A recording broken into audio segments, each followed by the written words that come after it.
एक सर्प ने बताया मनुष्य के दुखों का अंत कैसे किया जाता है। नमस्कार प्रिय दर्शकों, जय श्री राम। आप सभी का हमारे चैनल विद्या ज्ञान सागर में हार्दिक स्वागत है। यहां हम आपके लिए लाते हैं सनातन धर्म की अद्भुत, प्रेरणादायक और सच्ची घटनाओं पर आधारित कथाएं, जो आपके हृदय को सुख और शांति प्रदान करेंगी। आज की कथा आरंभ करने से पहले एक विनम्र निवेदन है। श्रीमद् भगवद गीता और पुराणों में कहा गया है कि अधूरी छोड़ी गई कथा दुख और पाप का कारण बनती है। इसलिए कृपया इस कथा को अंत तक अवश्य सुनें। यदि आप अपनी मां से सच्चा प्रेम करते हैं तो इस वीडियो को लाइक करें, हमारे चैनल को सब्सक्राइब करें और कमेंट में मां लिखकर अपना समर्थन दिखाएं। तो चलिए बिना किसी देरी के आरंभ करते हैं आज की प्रेरणादायक कथा। किसी घने जंगल में एक महात्मा रहते थे जो ध्यान और साधना में लीन रहते थे। उनके पास दूर दूर से लोग आते थे अपने दुखों का समाधान पूछने। एक दिन एक युवक उनके पास आया जिसका जीवन दुखों से भर गया था। युवक ने कहा, गुरुदेव, मेरा जीवन पीड़ा और संघर्षों से भरा हुआ है। मैं जितना अधिक समाधान खोजता हूं उतना ही अधिक उलझ जाता हूं। कृपया मुझे बताइए, मैं अपने दुखों का अंत कैसे कर सकता हूं? महात्मा मुस्कुराए और बोले, इसका उत्तर मैं नहीं, बल्कि ये जंगल का एक सर्प तुम्हें देगा। जाओ और उस नागराज से मिलो, वो तुम्हें सत्य का बोध कराएगा। युवक ने विस्मय से देखा, लेकिन महात्मा के कहे अनुसार वो जंगल में चला गया। वहां उसे एक बड़ा सर्प मिला जो शांत मुद्रा में बैठा था। युवक ने हिम्मत जुटाकर पूछा, हे नागराज, क्या आप मुझे बता सकते हैं कि दुखों का अंत कैसे किया जा सकता है? सर्प ने अपनी चमकती आंखों से युवक को देखा और कहा, बिल्कुल, मैं तुम्हें एक कहानी सुनाता हूं जो तुम्हारी समस्या का समाधान देगी। बहुत समय पहले की बात है। मैं भी अत्यंत क्रोधी और अहंकारी था। मैं हर किसी पर फुंफकारता, डंसता और अपने बल पर गर्व करता था। गांव के लोग मुझसे डरते थे और मुझे मारने के लिए योजनाएं बनाने लगे। जब मुझे यह ज्ञात हुआ तो मैं भयभीत हो गया और एक संत के पास गया। संत ने मुझसे कहा, हे नाग, क्रोध और अहंकार तुम्हें नष्ट कर देगा। अगर तुम अपने भय और क्रोध का त्याग कर दो तो तुम्हारे दुख समाप्त हो सकते हैं।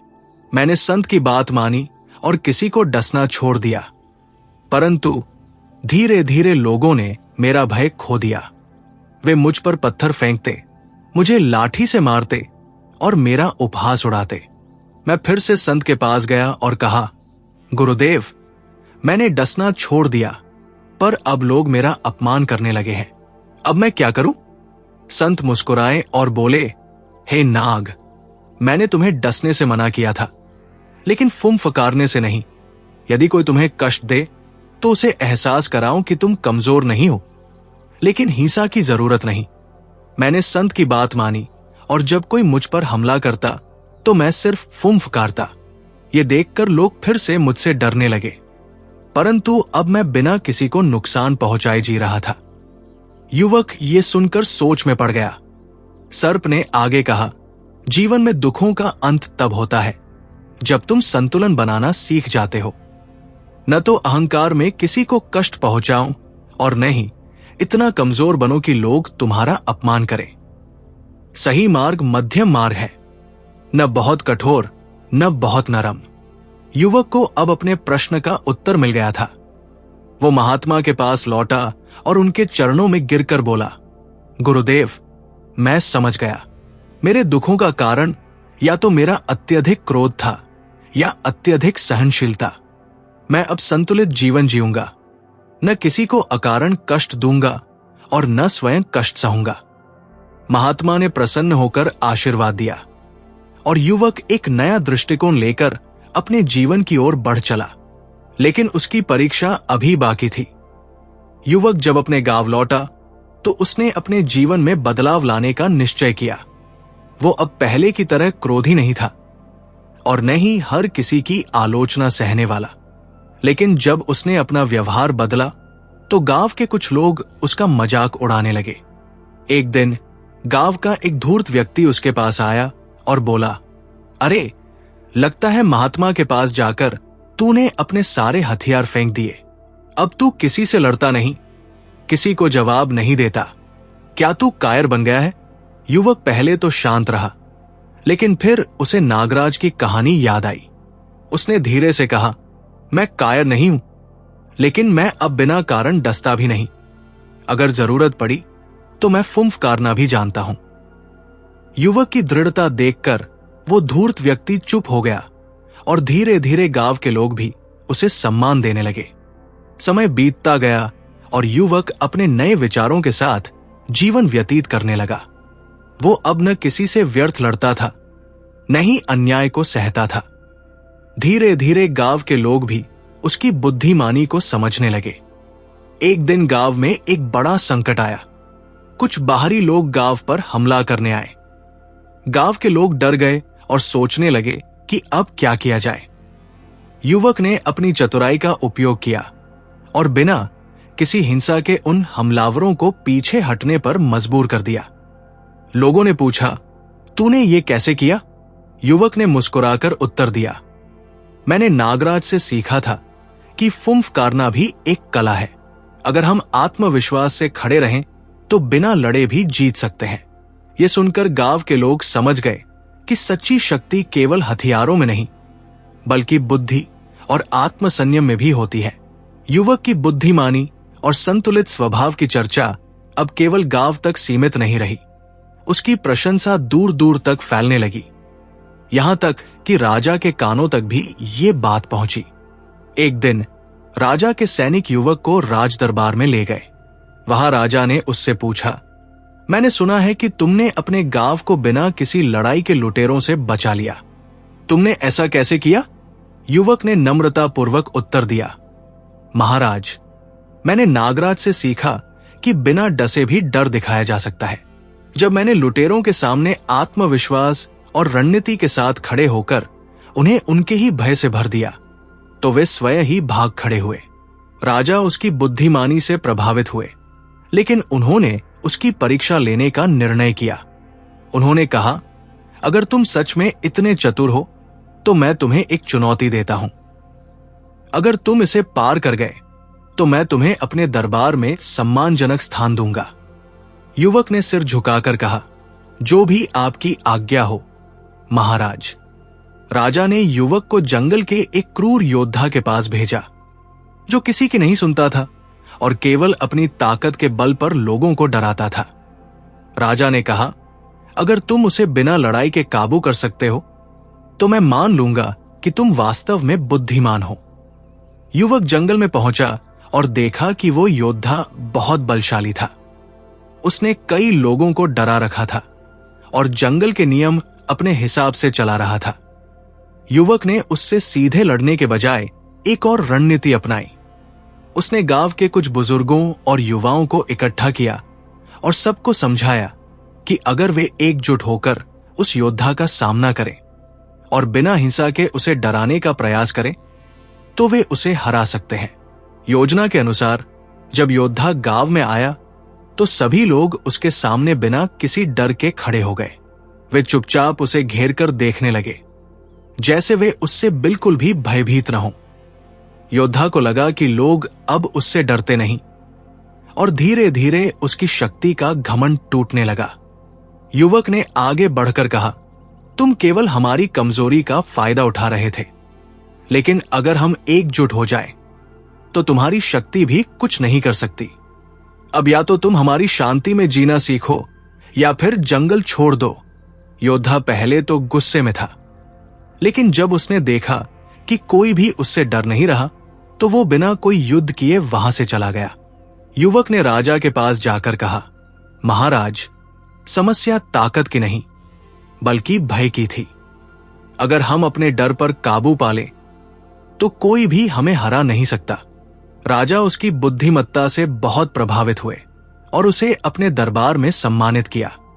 युवक को अब न केवल गांव में बल्कि पूरे राज्य में सम्मान मिलने लगा, लेकिन वो अभी भी अपने वास्तविक गुरु नागराज को धन्यवाद कहना चाहता था।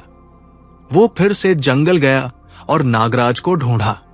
जब उसने नागराज को देखा तो उसने सिर झुकाकर कहा, हे नागराज, आपकी शिक्षा ने मेरा जीवन बदल दिया। मैंने अब समझ लिया है कि जीवन में संतुलन कैसे बनाए रखना चाहिए। अब मैं जानता हूं कि न तो बहुत क्रोधित होना चाहिए और नहीं इतना शांत कि कोई हमें कुचल दे। आपकी कृपा से मैंने अपनी बुद्धि का सही उपयोग किया और अपने गांव और राज्य की रक्षा की। नागराज मुस्कुराए और बोले, वत्स, तुमने केवल सुना ही नहीं बल्कि उसे अपने जीवन में उतारा भी। यही सच्ची शिक्षा है।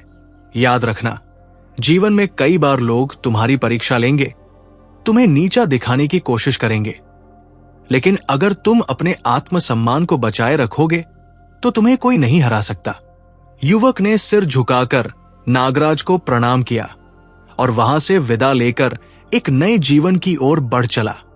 राजा के दरबार में सम्मान पाने के बाद युवक का जीवन सुखद और संतुलित हो गया था।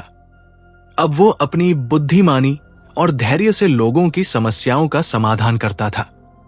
लेकिन कुछ दरबारी इससे प्रसन्न नहीं थे।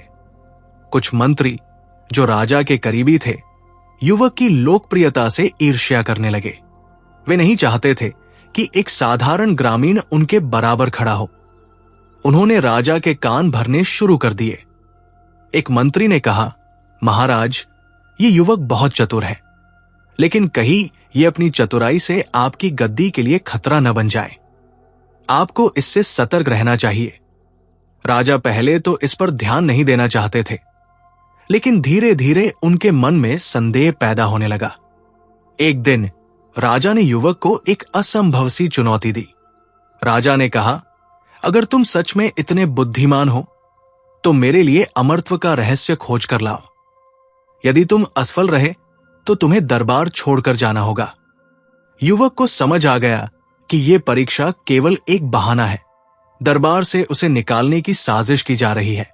फिर भी उसने शांतिपूर्वक राजा की आज्ञा स्वीकार कर ली और इस रहस्य की खोज में निकल पड़ा। युवक ने पहले महात्मा से मार्गदर्शन मांगा। महात्मा मुस्कुराए और बोले, वत्स, ये प्रश्न तुम्हें तुम्हारी वास्तविक शक्ति का बोध कराएगा। अमरत्व का रहस्य खोजने के लिए तुम्हें फिर से अपने गुरु नागराज के पास जाना होगा। युवक फिर से जंगल गया और नागराज से मिला। उसने राजा की चुनौती के बारे में बताया। नागराज ने ध्यानमग्न होकर कहा, वत्स, अमरत्व का रहस्य केवल वही जान सकता है जो मृत्यु के भय से मुक्त हो चुका हो। राजा को अमरत्व नहीं चाहिए, बल्कि वो अपनी शक्ति और स्थिति को बचाए रखना चाहता है। लेकिन तुम उसे एक ऐसा उत्तर दे सकते हो जो उसे सच्चे अमरत्व का बोध कराए। युवक ने पूछा, वो उत्तर क्या है? नागराज बोले, अमर वही होता है जिसकी कीर्ति और अच्छाई सदा लोगों के दिलों में जीवित रहती है। एक राजा केवल अपनी सेना और सत्ता से नहीं, बल्कि अपने न्याय और परोपकार से अमर बनता है। तुम राजा को यही संदेश दो और देखो कि वो कैसे प्रतिक्रिया देता है। युवक को अब अपनी परीक्षा का उत्तर मिल चुका था। युवक दरबार में लौटा और राजा से कहा, महाराज, मैंने अमरत्व का रहस्य खोज लिया है। राजा चौंक गए और पूछा, तो क्या तुमने कोई दिव्य औषधि या अमृत प्राप्त किया? युवक मुस्कुराया और बोला, नहीं महाराज, अमरत्व औषधि औषधि से नहीं मिलता, ये तो हमारे कर्मों में बसता है। एक राजा अपने पराक्रम से नहीं, बल्कि अपने न्याय और प्रजा के प्रति प्रेम से अमर बनता है। राजा ये सुनकर कुछ क्षण के लिए मौन रह गए। फिर उन्होंने गहरी सांस ली और बोले, युवक, तुमने मुझे सच्चा ज्ञान दिया है। मैं अपने भ्रम में जी रहा था, लेकिन अब मैं समझ गया हूं कि सच्चा अमरत्व केवल सेवा और सद्गुणों से ही पाया जा सकता है। राजा ने युवक को गले लगाया और उसे अपना प्रमुख सलाहकार बना दिया। ईर्ष्यालु मंत्री जो युवक को दरबार से बाहर निकालना चाहते थे, अब स्वयं लज्जित हो गए। युवक को अब समझ आ चुका था कि जीवन केवल अपने लिए जीने का नाम नहीं है, बल्कि दूसरों के लिए कुछ करने का नाम है। वो फिर से अपने गुरु नागराज के पास गया और बोला, गुरुदेव, आपने मुझे जो सिखाया वो जीवन की सबसे बड़ी सच्चाई थी। अब मैं समझ चुका हूं कि जीवन में दुखों का अंत तभी होता है जब हम अपने स्वार्थ से ऊपर उठकर दूसरों के लिए जीते हैं। नागराज ने प्रसन्न होकर कहा, वत्स, तुमने केवल सीखा ही नहीं बल्कि उसे अपने जीवन में उतारा भी। यही सच्ची विद्या है। अब तुम स्वयं ज्ञान का स्रोत बन चुके हो। युवक ने प्रणाम किया और अपने जीवन की नई यात्रा की ओर बढ़ चला। राजा के दरबार में प्रमुख सलाहकार बनने के बाद युवक का जीवन पूरी तरह से बदल चुका था। अब वो केवल एक बुद्धिमान व्यक्ति नहीं था बल्कि पूरे राज्य के लिए एक प्रेरणा बन चुका था। राजा ने उसे एक महत्वपूर्ण कार्य सौंपा, राज्य में फैले असमानता और भूखमरी को समाप्त करना। युवक ने समझ लिया था कि अब उसका कर्तव्य केवल ज्ञान फैलाना नहीं बल्कि उन लोगों के लिए काम करना है जो समाज के हाशिए पर है। उसने राज्य के दूर दराज के गांवों में यात्रा शुरू की, जहां लोग गरीबी और दुखों से जूझ रहे थे। वो लोगों से मिला, उनकी परेशानियां सुनी और हर एक समस्या का समाधान ढूंढने की कोशिश की। उसका उद्देश्य ये नहीं था कि वो केवल अपने लिए एक अच्छा नाम बनाए, बल्कि वो चाहता था कि पूरी प्रजा सुखी और समृद्ध हो। युवक ने राज्य के विभिन्न हिस्सों में शिक्षा, स्वास्थ्य और कृषि सुधार के लिए कई योजनाएं शुरू की।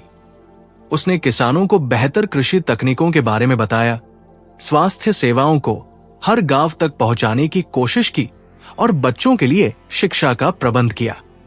लेकिन जैसे ही उसने राज्य में सुधार करना शुरू किया, कुछ लोग उसके खिलाफ हो गए। वे बदलाव नहीं चाहते थे क्योंकि वे अपनी पुरानी व्यवस्था से खुश थे। उन्होंने युवक के काम में विघ्न डालने के लिए कई बार उसे परेशान किया, लेकिन युवक ने हार नहीं मानी।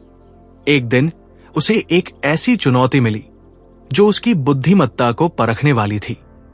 राज्य के एक बड़े व्यापारी ने उसकी योजनाओं के खिलाफ आवाज उठाई और उसे चुनौती दी कि यदि वह अपने सुधारों में सफल होता है तो वो अपना व्यापार छोड़ देगा। युवक ने उसे चुनौती स्वीकार की और कड़ी मेहनत की। उसने व्यापारी के झूठे प्रचार का पर्दाफाश किया और लोगों को सच्चाई दिखाई। धीरे धीरे व्यापारी को एहसास हुआ कि राज्य के विकास के लिए बदलाव आवश्यक था। राज्य में सुधार लाने के बाद युवक का नाम दूर दूर तक फैल गया। वो राजा के सबसे करीबी सलाहकार बन चुका था, लेकिन वो कभी भी अपनी लोकप्रियता को लेकर घमंड नहीं करता था। उसकी यात्रा जारी रही और उसने महसूस किया कि कभी भी कोई कार्य पूरा नहीं होता। हर दिन एक नया संघर्ष, एक नई सीख लेकर आता था। एक दिन राजा ने युवक को अपने पास बुलाया और कहा, तुमने राज्य के लिए जो किया वो बहुत बड़ा है, लेकिन क्या तुम जानते हो कि सच्चा मित्र वही होता है जो कठिन समय में साथ दे? युवक ने उत्तर दिया, महाराज, सच्चे मित्र वही होते हैं जो हमें हमारे संघर्ष में नहीं छोड़ते। जब भी मुझे किसी संकट का सामना करना पड़ा, आपने मुझे अपना समर्थन दिया और मैं जानता हूं कि सच्ची मित्रता केवल परिश्रम और निष्ठा से ही बनती है। राजा ने मुस्कुराकर कहा, तुम मेरे सच्चे मित्र हो और यह राज्य तुम्हारे जैसे बुद्धिमान और दयालु लोगों के कारण ही समृद्ध हो सकता है। कुछ समय बाद जब युवक ने राज्य में विकास और समृद्धि की नींव मजबूत कर दी, तो उसने महसूस किया कि अब उसे एक नई दिशा में कदम बढ़ाने की आवश्यकता है। वो महात्मा और नागराज से मिलने के लिए फिर से जंगल गया। नागराज उसे देखकर मुस्कुराए और बोले, वत्स, तुमने बहुत कुछ सीखा और सिखाया भी। अब समय आ गया है जब तुम्हें अपने भीतर की यात्रा पर ध्यान केंद्रित करना चाहिए। बाहरी दुनिया में जो बदलाव तुमने लाया वो महत्वपूर्ण है, लेकिन अंदर की दुनिया का संतुलन बनाए रखना और भी महत्वपूर्ण है। युवक ने पूछा, गुरुदेव, क्या अब मेरा कार्य समाप्त हो गया? नागराज ने कहा, वत्स, कार्य कभी समाप्त नहीं होता। जब तक तुम अपने भीतर की शांति और संतुलन को नहीं पा लेते, तब तक तुम्हारी यात्रा जारी रहती है। जीवन का सबसे बड़ा उद्देश्य अपनी आत्मा को जानना और उसे पूर्णता की ओर मार्गदर्शित करना है। युवक ने गहरी सांस ली और समझा कि उसकी यात्रा बाहरी नहीं बल्कि आंतरिक रूप से अब शुरू हो रही थी। अब युवक ने अपने जीवन के शेष भाग को एक साधक की तरह बिताने का निर्णय लिया। उसने राज्य में सुधार का कार्य पूरा किया था और अब वो अपनी आंतरिक यात्रा पर ध्यान केंद्रित करना चाहता था। वो महात्मा और नागराज के मार्गदर्शन में ध्यान और साधना में लीन हो गया।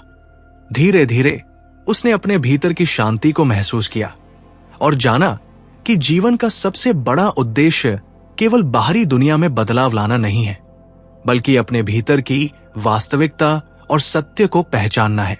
प्यारे भक्तों, हमें आशा है कि ये कथा आपके जीवन में सकारात्मक बदलाव लेकर आई होगी।